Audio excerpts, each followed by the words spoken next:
Praise the Lord. जय मसीह की सभी को। प्रिय भाइयों और बहनों, प्रभु यीशु मसीह के मधुर और सामर्थी नाम में आप सभी का स्वागत है। भाइयों और बहनों, आज हम बाइबल के एक बहुत ही गहरे, सामर्थी और जीवन को बदल देने वाले अध्याय भजन संहिता अध्याय 35 का अध्ययन करेंगे। साथियों, मैं चाहता हूँ कि आप केवल इस अध्याय को सुने नहीं, बल्कि इसे अपने जीवन में उतरने दें,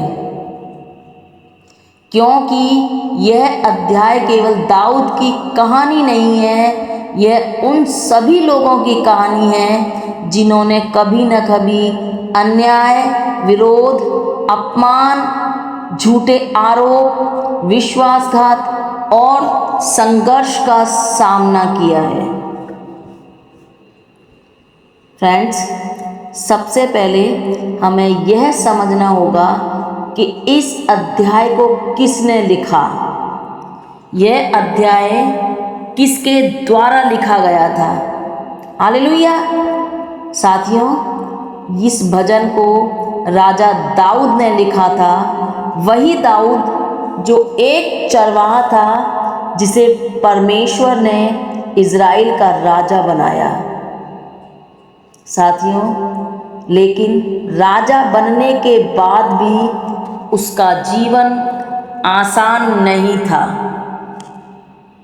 क्योंकि उसके अपने लोग उसके विरुद्ध हो गए। शाऊल राजा उसे मारना चाहता था और कई बार जिन लोगों की उसने भलाई की, वही उसके विरोधी बन गए। फ्रेंड्स, क्या आपने कभी ऐसा अनुभव किया है कि आपने किसी का अच्छा किया हो और बदले में आपको बुराई मिली हो? आपने किसी की मदद की हो और उसी व्यक्ति ने आपके बारे में गलत बातें फैलाई हुई। क्या आपकी लाइफ में कभी ऐसा हुआ है? अगर जिस किसी की भी लाइफ में ऐसा हुआ है तो वह कमेंट में ज़रूर बताएं। आपने ईमानदारी से काम किया हो और फिर भी लोग आपके विरुद्ध खड़े हो गए हों? यदि हाँ, तो भजन 35 में प्यारे साथियों, आप सभी लोगों के लिए है जिनके जीवन में ऐसा कुछ हुआ है। हालेलुया। प्रभु की स्तुति हो, प्रभु की महिमा हो। फ्रेंड्स, दाऊद इस अध्याय की शुरुआत एक बहुत ही अनोखी और अद्भुत प्रार्थना से करता है। क्या कहता है वो कहता है, हे यहोवा, जो मुझसे झगड़ते हैं उनसे तू झगड़। हालेलुया।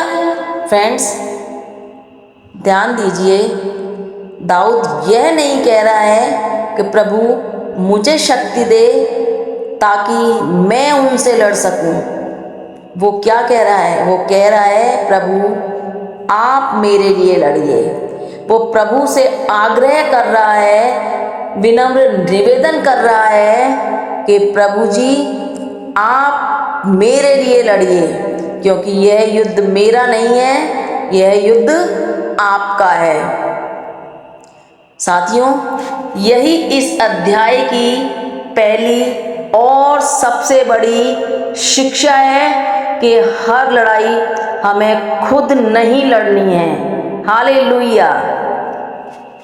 आज बहुत से लोग अपनी मानसिक शांति इसलिए खो देते हैं क्योंकि वे हर समस्या को अपने बल से हल करना चाहते हैं, हर आलोचना का जवाब देना चाहते हैं, हर विरोधी को हटाना चाहते हैं। लेकिन साथियों, दाऊद हमें सिखाता है कि कुछ लड़ाइयाँ ऐसी होती हैं जिन्हें केवल परमेश्वर ही जीत सकता है। क्या आप इस बात में विश्वास करते हैं कि हमारी ऐसी कुछ लड़ाइयाँ हैं जिन्हें सिर्फ परमेश्वर ही जीत सकता है, क्योंकि वो लड़ाई परमेश्वर खुद लड़ेगा। अगर आप इस बात में विश्वास करते हैं तो कमेंट में आमीन टाइप करके प्रभु की महिमा करिए। फ्रेंड्स, मान लीजिए किसी व्यक्ति के ऊपर झूठे आरोप लगा दिया गया है। वह जितना सफाई देता है, लोग उतना ही उसके ऊपर संदेह करते हैं, शक करते हैं। अब ऐसे समय में वो व्यक्ति क्या करे जिसके ऊपर झूठे आरोप लगे हुए हैं? तो भजन 35 कहता है, परमेश्वर को अपनी ओर से बोलने दो। अगर आपके ऊपर व्यर्थ ही झूठे आरोप लगे हुए हैं, आप सफाई दे रहे हो लेकिन फिर भी सामने वाले आपके ऊपर शक कर रहे हैं, संदेह कर रहे हैं, तो ऐसे समय में क्या करें? ऐसे समय में भजन 35 क्या कहता है कि सब कुछ छोड़ दो परमेश्वर के ऊपर और परमेश्वर को अपनी ओर से बोलने दो। Hallelujah, hallelujah. प्रभु की स्तुति हो, प्रभु की महिमा हो। साथियों, दाऊद आगे कहता है, प्रभु मेरी ढाल और कवच बन जाए। साथियों, यहाँ एक बहुत ही सुंदर चित्र दिखाई देता है। युद्ध में सैनिक के पास तलवार भी होती है और ढाल भी होती है। तलवार हमला करने के लिए होती है और ढाल बचाव करने के लिए। लेकिन दाऊद कहता है, दाऊद क्या कहता है कि मेरी सुरक्षा का सबसे बड़ा साधन परमेश्वर पर है। क्या कहता है? मेरी सुरक्षा का सबसे बड़ा साधन परमेश्वर पर है। मतलब उसके जीवन में परिस्थितियां विपरीत थी, दुख में, संकट में था, लेकिन उसका विश्वास परमेश्वर पर अटूट था। Hallelujah, hallelujah. साथियों, आज हमारे जीवन में भी ऐसी ही ढाल की आवश्यकता है। परिवार के लिए ढाल चाहिए हमें, बच्चों के लिए प्रभु की ढाल, व्यवसाय के लिए ढाल, स्कूल के लिए, कोचिंग के लिए ढाल, स्वास्थ्य के लिए ढाल, और वह ढाल केवल परमेश्वर की उपस्थिति है। हमारे शरीर के हर रोग को दूर करने के लिए ढाल, हमारे भविष्य के लिए ढाल, और वह ढाल कौन है? केवल परमेश्वर की उपस्थिति है। हालेलुया। साथियों, भजन 35 का अगला भाग हमें बताता है, क्या बताता है कि दाऊद के विरोधी उसके लिए जाल बिछा रहे थे। ध्यान दीजिए, कई बार खतरा जो होता है वो सामने से नहीं आता है, वह छिप कर आता है। किस किस रूप में खतरा हमारे सामने आता है? जब छिप कर आता है, कभी गलत मित्र जो बन जाते हैं, गलत मित्रता के रूप में आता है। जब कई बार हम दूसरों से सलाह मांगते हैं तो गलत सलाह के रूप में आता है, कभी धोखे के रूप में आता है, कभी लालच के रूप में आता है, और कभी कभी ऐसी आदत के रूप में आता है जो हमारे जीवन को धीरे धीरे बर्बाद कर देती है। हालेलुया। इसलिए साथियों, इसलिए हमें केवल दिखाई देने वाले शत्रुओं से नहीं, बल्कि अदृश्य खतरों से भी सावधान रहना चाहिए। मतलब ऐसे धोखे और खतरे जो हमें दिखाई नहीं दे रहे हैं लेकिन वो हमारे समक्ष खड़े हैं, तो ऐसे खतरों से भी हमें, अदृश्य खतरों से भी हमें सावधान रहना चाहिए। हालेलुया। अब एक बहुत ही इम्पोर्टेंट और महत्वपूर्ण बात दाऊद क्या बताता है? दाऊद बताता है, जिन लोगों ने उसके साथ बुराई की, कभी उसने उन्हीं लोगों के लिए क्या किया था?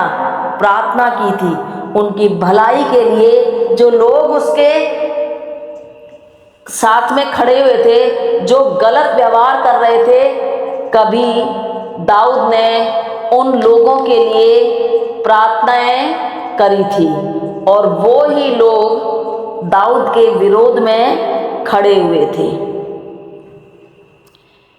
तो क्या यह बात आपको चौंकाती है?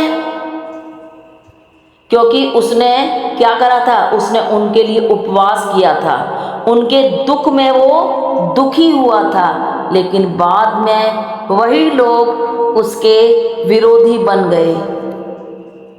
अब यहीं से हमें कौन सी महान शिक्षा मिलती है कि हर भलाई का बदला भलाई नहीं मिलता है, लेकिन इसका अर्थ यह नहीं है कि हम भलाई करना छोड़ दें। अगर हमने किसी के लिए भलाई का काम किया है तो जरूरी नहीं है हमें भलाई का बदला भलाई मिले।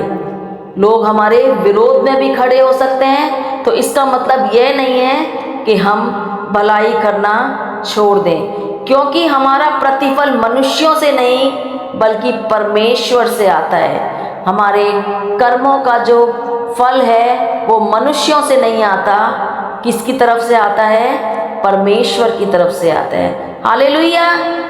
इसलिए आज बहुत से लोग कहते हैं मैंने इतना अच्छा किया फिर भी मेरे साथ ऐसा क्यों हुआ?